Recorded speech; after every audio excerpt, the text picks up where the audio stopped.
For most of my life, I was a really, really good supporting character. I went with the flow. I didn't make waves. I tried my best to be easy. Wherever you wanted to go was fine. Whatever you guys decided was cool. Even if I did have a preference, I felt it was easier to say that I was good with whatever the other person wanted. And over the years, I built a whole personality out of not being disruptive. And for a long time, I genuinely believed that was maturity, selflessness, and harmony. But it wasn't any of those things. Instead, it was erasure, self-abandonment, and hollowness. Here's what nobody tells you about being the easygoing one. You stop showing up to your own life, and you become a passive observer of it. You watch your days from a few feet behind your own shoulder, sort of curious how the day is going to turn out, the same way you'd watch a show you didn't pick or really have any interest in. Weeks pass, then months, then years. And somewhere along the way, you forget that you were supposed to be the one that decides the destination, does the steering, and the course correction when needed. After living like this for years, one day I decided I was done. Done waiting to be invited into my own life. And that decision changed everything. Hey loves, welcome back to the Purfect Sunday Podcast for women who want to grow as people without pretending they don't care how they show up. I'm not an expert, I'm just a woman who's been paying attention and figuring things out along the way. Today, we're talking about main character energy, what it actually means, the supporting character patterns we slip into without noticing, and the small but deliberate moves that hand the lead back to you. And I promise, once you take the lead, you won't give it back. But first, this week's Sunday obsession. I know I'm probably late to this one, but it's because I've been really, really trying hard not to buy any new beauty products until I've used up what I currently have. I saw this lip gloss on my feed for months, so when it was finally time for me to buy a new one, I purchased the Le Chouchou lip balm from Edam. Instantly obsessed, okay? And if you know me or if you ever see me about, you are going to notice that I always have lip gloss or lip balms with me. They're in my purse, they're in my pocket, I keep them tucked inside the waistband of my pants. The cup holders inside my car are filled with them. I take my lip balms very, very serious. And these ones from Edam really are perfect, in my opinion. They're thick but not heavy, super hydrating. They're glossy but not sticky, which is very, very important. And they're formulated with alpha hydroxy acids and peptides, which help exfoliate and smooth away any ashy, flaky skin and also reduce lip wrinkles. So they don't just look good on, they're doing good for you at the same time. I actually just broke my own rule and ordered another one because their shades really are just that good. All right, before we go on, I'd like to always give my disclaimer that I'm not a therapist or a life coach. Everything in this episode is just what I've observed, learned, or what has worked for me. And I hope that it's helpful to you too, but please just take what's useful and leave the rest. I want to start with the realization that made me write this episode to begin with, because it didn't come from a single moment of clarity. Instead, it came from years of slowly understanding that I was the common denominator. Whatever else was going on in my life, no matter how happy, unhappy, or neutral I felt about it, I was allowing it. And at some point, I had to decide, do I rewrite the story and cast myself as the main character, or do I just give up on the vision I had for my life? I refused to be the loser in my own story, so I knew things had to change. As a child, if I asked my mother to do my hair a certain way, I was often told that I was vain. If I wanted her to buy me something, I was usually told that I was spoiled. I very quickly learned that it was best to not attract attention, ask for anything, and make myself as useful as possible to keep her happy. Teenage years only amplified those messages that I was told, but now, instead of it only coming from my mom, it was coming from more people in the very conservative religious town that I grew up in. Wearing shorts in the 100-degree heat was an absolute no. A bathing suit to swim in, not allowed. Walking outside with my hair down meant I was automatically grounded. Anytime I showed up outside of the way others demanded or dictated, I was told that I was inappropriate or wrong. And eventually, you grow up and you leave the town, but the lessons, those stay with you. If you want to be accepted, do not attract attention, always be useful, and keep others happy. Some people are fine going along with that, not wanting to ever disrupt the role that someone else placed them in. And others, like myself, and probably you if you're listening to this episode, reach a point where they finally say, enough. It's time to live life on my own terms. And although I wish I could have deprogrammed myself at a much earlier age, I am grateful that I'm here now. And the reason I want to talk about this today is this. Whatever life has been like for you, whatever your circumstances are, I don't think any woman should be walking around as the supporting cast in her own life. Instead, I want to see every woman write herself as the heroine of her own story and walk through life with main character energy. So I think that first we should start by clearing some things out of the way, because main character energy is a phrase that has been around for a long time, and I'm sure we've all heard it, but it can mean a lot of different things, and most of them aren't really useful. So first, what it's not, okay? Main character energy is not narcissism. Narcissism is thinking that everyone else exists to support my story, and a narcissist never lets anyone else be the main character of their own life. That way of thinking makes you an insufferable bitch, and is the exact opposite of what we're talking about. Main character energy doesn't take the main character lead from anyone else. It just stops you from shrinking yourself and downplaying your own role in your own life. Second, this isn't delusion. It's not a performance. We're not concerned with who's watching. The whole point is internal. How you move through your own life, not how it looks to anyone else. And third, it's not a personality trait. It's not an aesthetic, and it's not reserved for a certain kind of woman. You don't have to be loud or extroverted or dress a certain way.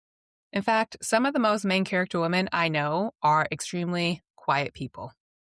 Main character energy is a choice, not something you're born with, not something you have to earn. You don't need to hit rock bottom. You don't need to wait for a New Year's resolution, a breakup, or a diagnosis. You can decide on the most average day of your life, with absolutely nothing special happening, to just start showing up differently. So now that we know what main character energy is not, let's talk about what it actually is. Here's how I think about main character energy. Main character energy is the choice to take up the rightful amount of space in your own life. Not more than is yours, and absolutely not less. Just the actual amount.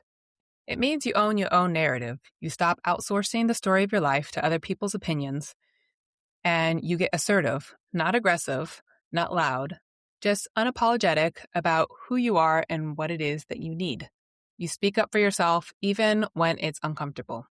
It means that you romanticize your actual life, not a fantasy version of it, the one that you are living right now, today. The morning coffee, the walks to your car, the ordinary weekdays. You start finding something worth savoring in the everyday instead of waiting for your life to get interesting enough to start enjoying. And it means that you set boundaries, real ones, not because you're difficult, but because you've decided your own happiness is not negotiable. You stop constantly rearranging and shrinking yourself to make everyone else comfortable, and you start asking, what do I actually need? And once you actually start to notice just how much we shrink ourselves in our day-to-day lives, you'll see why this is a much bigger deal than you may have first thought.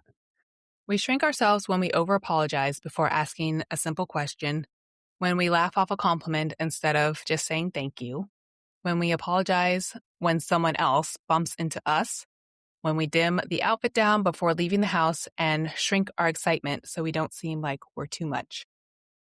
Main character energy is just the decision to stop shrinking, to start taking up your rightful space on purpose in every room you walk into, including the rooms inside of your own house.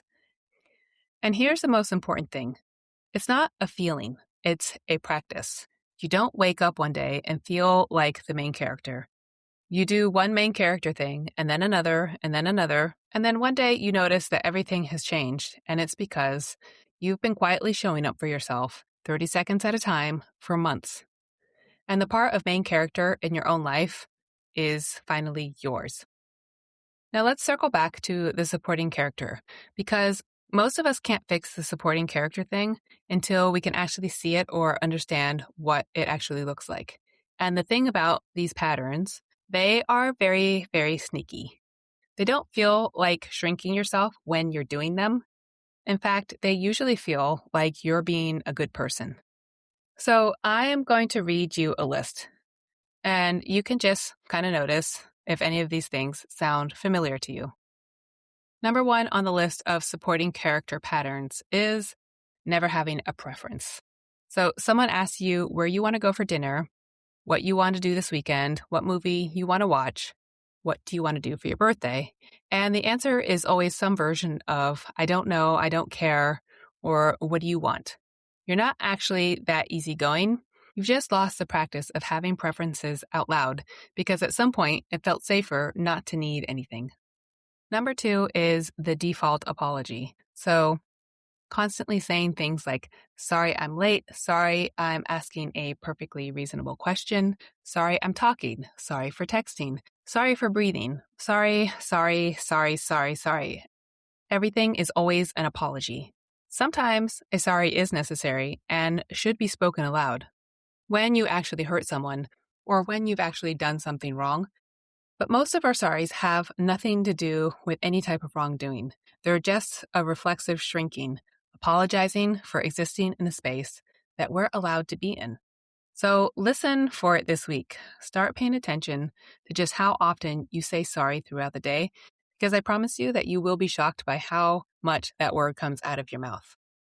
The third supporting character pattern is the compliment deflect. When someone compliments you, whether it be your hair, makeup, shoes, your outfit, or maybe your accessories, do you deflect and downplay their kind words? You just told someone who said something nice to you that they have bad taste, first of all, and second, that you put no thought or intention into your own appearance. A main character says thank you, and that's it. Nothing else really needs to be said if you don't want to. Number 4 is not making the plans that you actually want to make. Whether it be the exhibit you wanted to go to but didn't want to bother anyone about it, the restaurant you wanted to try but felt embarrassed asking anyone, or the trip that you wanted to take but didn't want to seem like you were making it all about yourself. There are entire seasons of our lives that we don't experience because we are protecting other people from the inconvenience of our wanting, and that is just so sad to me. Number 5 is prefacing ideas with phrases like, this is probably dumb, but, or I shouldn't, I can't, it would be too much, I'd feel weird, this might be ridiculous, but these are the little prefixes we put on every sentence before we say what we actually want to just soften the want or need and to apologize for it in advance. Just try and start speaking without these prefixes at the beginning of your sentences. I know that it can feel like you're being a little bit demanding or bossy in the beginning, but I promise it will get easier. Some other little supporting character habits can look like hiding in the back of photos, downplaying your accomplishments so someone else doesn't feel comfortable, apologizing when someone bumps into you, adding phrases like, does that make sense at the end of every opinion, and thanking people excessively for basic decency. Okay, so those are some of the type of things you might not have even been aware that you were doing. I know that I was doing a lot of them for years, and naming the ones that you do is the first step because without being aware of the behaviors, it's really hard to address them and start making different choices. Do you remember the movie She's All That? In the movie, Rachel Lee Cook's character goes through this major transformation from geeky wallflower to the hottest it girl, and all it took was taking off her glasses, letting down her hair, and putting on a new dress. If only it were that easy in real life. The thing is, you don't need a new job, a ring on your finger, to reach a certain number on the scale, or some perfect moment to start. You just need to decide that you are now the main character of your life and then start showing up that way. I'm not going to sugarcoat it because there is a real identity shift that has to happen and it will feel uncomfortable. You might lose some people along the way because when you stop making yourself small and putting everyone else first, not everyone is going to like it. And unfortunately, some relationships were built on your smallness. I'm only saying that because I think it's worth keeping in the back of your mind. But here's the other side of it. Over time, you build a new self-concept. And when that happens, you stop having to remind yourself constantly. You stop catching yourself mid-apology. You stop shrinking on instinct, and it just becomes who you are. So here's the part that you came for. The things that you can start doing today that done a few times a day over a few weeks will change your life. I'm going to give you 9 of them, and you don't have to do all of them. Honestly, 2 or 3 of these things will change everything. So pick the ones that make you feel some type of way. Take those into the week and just start practicing them. Number 1, before you ask anyone where they want to eat, what they want to watch, or where they want to go, know the answer to your own question first. You can still be flexible and you can always defer to their decision, but you stop being the woman whose preferences is whatever everyone else decides. Number 2 is to get dressed for the best version of your day, especially on the days that you don't feel like it. Put on the earrings, wear the lipstick, do your hair. Not for anyone else that might be watching. You're getting dressed simply because the woman you are this morning is absolutely 100% worth doing this for. Number 3, start walking into rooms like you were invited. Slow down at the door, stand up straight, make eye contact with somebody inside of the room. You can smile a little bit. All of this just shows confidence. The fastest way to feel like you don't belong in a room is to apologize for walking into it. And most of us apologize with our body language without even ever having to say a word. Number 4 is to start saying yes quickly and fully and say no cleanly and kindly. There's no more long paragraph explanations and no more over-justifying your answer. You don't owe anyone an essay, and the shorter your answer is, the more you're actually going to trust it. Number 5 is to start ordering what you actually want. Sometimes the salad really is what you want, and sometimes it isn't. The supporting character worries about others judging them and orders whatever it is that they think is easy. The main character orders whatever it is she wants. Number 6, and I think that this is a big one for a lot of women, is when speaking, drop the softeners, the words that make it sound like you're doubting your own thoughts. I think maybe I might want, or if that's okay, just start using I want, I love, I will. The first 10 times or so, it will feel wrong, but the 11th time around, it's going to start feeling right. There's no need to sound like you're doubting yourself before you've even finished your thought. Number 7, get inside the photos. Stop being the person that always volunteers to take the group photos. Actually, get inside the picture. Don't hide in the back or off to the side. Start tagging yourself in things and save the picture that you may have previously deleted. Not only are you allowed to be in the documentation of your own life, you don't want to have regrets when you look back one day and see that you don't have any photographic memories to show these great times that you spent with people that you care about. Number 8 on the list of main character moves is to start enjoying the little luxuries guilt-free. Buy the good coffee if that's your thing, or the pretty mug or teacup if it makes you happy. One of my things is robes. If I'm at home, I'm in a robe because I think they're the most comfortable thing to wear. In fact, I am recording this right now in a robe. And because I love them so much, I have a collection of them. No one else in the world is really ever going to see them. They are bought entirely for my own happiness and pleasure. The point is to feel comfortable with unapologetically taking time, putting energy into or buying something just for the sheer joy of it.